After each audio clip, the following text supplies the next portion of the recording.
everyone, it's Ashley. I'm so thrilled that you could join me today on the My Favorite Things channel. Today I'm going to be creating this slider surprise card, and this is using the new slider surprise die from the June release. I'm also going to be using the Fairy Friends stamp set, and I'm going to show you how I created this three-dimensional sort of diorama scene and how I like to use the interactive die. Let's go ahead and just get right into it. I'm going to start off with a standard A2 size piece of cardstock. So this is cut to 4 1/4 by 5 1/2, and I'm going to take the die and actually set it over where I'll be die cutting. I'm going to take a pencil and just make the lightest line here in the center, or where I feel like the center of my scene should be, which is right there on that part that will pop up. Now, before I get to ink blending, I'm actually going to pretty much erase this tiny little mark. And I know that this seems extremely frivolous that I would even do that, but if I can't see where it is when I take that die off, I'm afraid that I'm going to completely be way off. So for me, this was really helpful just to have that little line on there, even though I erased it. But if you don't feel like you need it, you don't have to do it. But this is just sort of a method to my madness here. So I'm creating this glowing scene. So there's going to be one of our fairy friends here in the center, as you saw in the beginning, with her wand, and I want it to make it look like she's sort of glowing, or her wand is glowing. So the center of the scene will be the brightest color and will get darker as you radiate outwards. The shades of Distress Oxide that I'm using from the center out are Squeeze Lemonade, Wild Honey, Worn Lipstick, Seedless Preserves, and then on just the very edges of the scene, I'm using Faded Jeans. I really love these colors together, and they're often the colors that I use for a sunset, but I thought if I was using them from the center and then radiating out, it would give a really ethereal look. And I'm also going to be adding some detail by spritzing some water on there in a bit.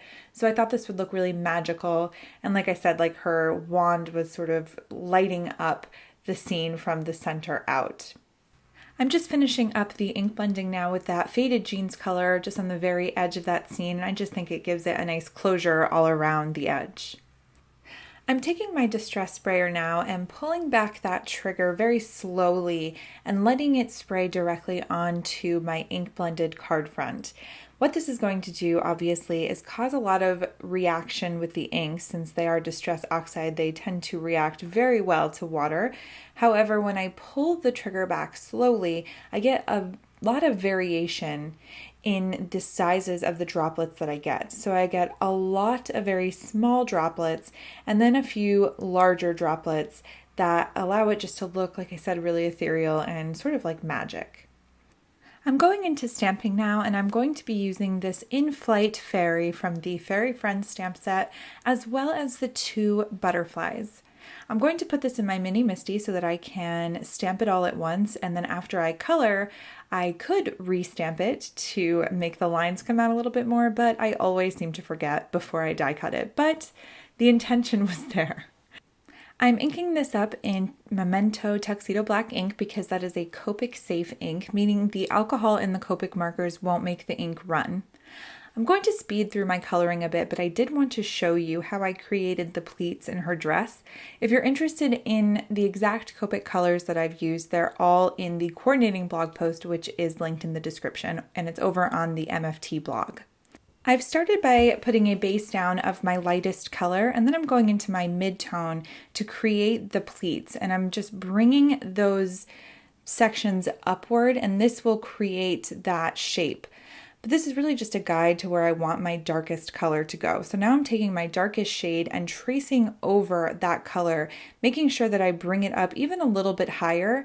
I don't want to be afraid of texture here. That's exactly what I'm going for.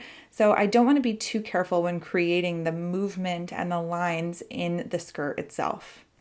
I go in one more time with my mid-tone to blend this all out, and then once again completely cover it with my lighter tone, and then I add a little bit of detail and more texture with a coordinating dark purple colored pencil.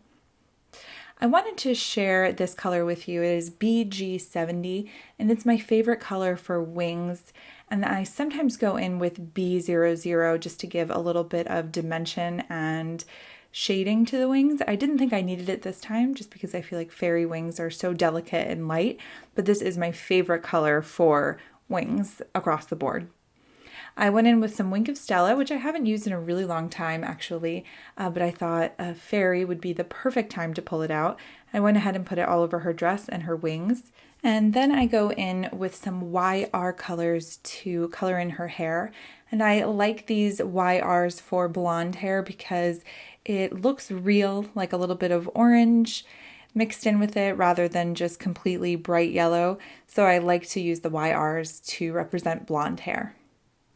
I color in her skin with some E-tones, and I go from lightest to darkest and then back down again just because I want to get a really nice gradient and a lot of blending with her skin. So here are the three of the images that I'll be using in the scene today. And now we're going to go ahead and start compiling all of the components to create our interactive piece. So I'm going to take that ink blended card front that we've made before and just place this die right on top of it. I want to make sure that I put a piece of low tack painter's tape on here so that it doesn't move around in my die cutting machine. Because there's not very much room, this actually cuts out to 4 by 5 1/4, so there's not a lot of room for movement. If it were to move a little bit too much, there might be a problem with it cutting off a full side of what we need. So that extra piece there just cuts out this tiny little rectangular shape, and this is actually going to activate the slider portion of the die. So what I want to do is take the main ink blended card front that we cut out using that interactive die and make a Z fold. So starting at the very bottom, you're going to take that smallest part and fold it up. The next part folds in, and then again at the very top, you're going to fold that up. So you'll have a Z fold. Now this is going to be the actual part that slides up, which is why I wanted that center to be where my scene was. So I'm going to turn this over because now I need to adhere this smaller slider portion to enable myself to use the slider part of the card. So I'm putting some double-sided adhesive there on just that very bottom tab, and I'm going to turn the card front over so that I can make sure that it's straight on the other side. You can see that that little indentation at the top, it's a half circle, was cut open so that you can see where you need to pull the tab. You can do this in any color. I chose white, but if you wanted it to be a little more obvious, you can do any type of sort of different color to make it pop a little more if you wanted to. So as you could tell, I was able to easily pull that and activate the slider portion of the interactive die. And now I'm going to adhere it to another piece of cardstock cut to the same size so that I can complete the whole slider mechanism. So I'm just ink blending some of that seedless preserves and then giving it a little bit of water just like I did so that it looks cohesive when you pull that slider mechanism up. It exposes the bottom section of that cardstock that's underneath it, so I just want it to look cohesive and all together. I'm going to adhere it with glue, and again, this is the same size, so this is 4 by 5 1/4, and I'm going to have to put this onto an A2 size card base. I want to make it clear here that it's not necessary to adhere this card front to another piece of cardstock before adhering it to your card base, but I tried this out a few times, and my favorite method of the way that it turned out was when I used glue to adhere it to a card base. Now, I really wanted to use foam tape to adhere this entire front to a card base, so that just left me the option of gluing it to a piece of cardstock. The reason that I like to use glue more than foam tape is because I get a little bit more movement with the slider mechanism with the foam tape to the left and to the right. It works perfectly fine, but I just liked that it was a bit tighter of a fit when using glue. So I'm going to put a gigantic acrylic block on that and move it over to the side so that it can dry flat. And I cut a piece of cardstock to 1/2 inch by 2 3/4 inches. So 1/2 inch by 2 3/4 inches. And this is the same exact size as that tiny little tab at the bottom of the slider mechanism. I'm coloring this in and doing some really sharp swooshes there with about 3 or 4 colors of YG Copic markers. And this is going to represent the grass for my scene. So I'm just taking that, putting a little bit of glue behind it, and you can absolutely use a tape runner if you prefer. And I'm just adhering it there to that very bottom tab, again, of the slider mechanism. So once I've got that adhered, I'm just going to try every step of the way now to make sure that this slider opens and shuts correctly. So it does here, and as you can see, you don't see that white anymore on the bottom there. You see the purple with the little droplets, so it looks a little bit more cohesive. When I was looking around for ideas of the scene, I saw these flowers from the Painted Poppies set from MFT, and I thought, wouldn't it be so fun if this tiny little fairy looked super tiny with these big flowers all around her, almost as if she was a miniature fairy in this big field.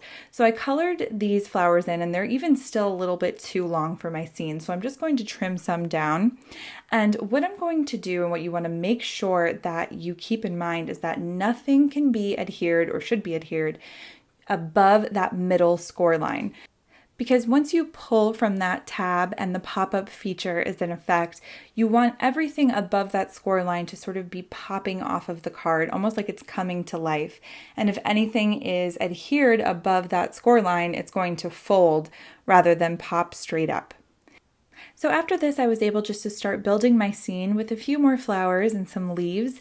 I went ahead and added "I Wish You Were Here With Me," which is a sentiment included in the set. I embossed that on a piece of black cardstock and adhered it to the very bottom of that card front, and then stamped "Spending Time With You is Magical" inside that little slider mechanism, just as a special secret little message.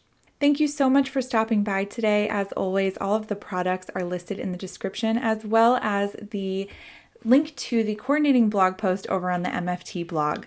If you enjoyed the video, don't forget to give it a thumbs up, and be sure to subscribe to the channel for more inspiration from the MFT team.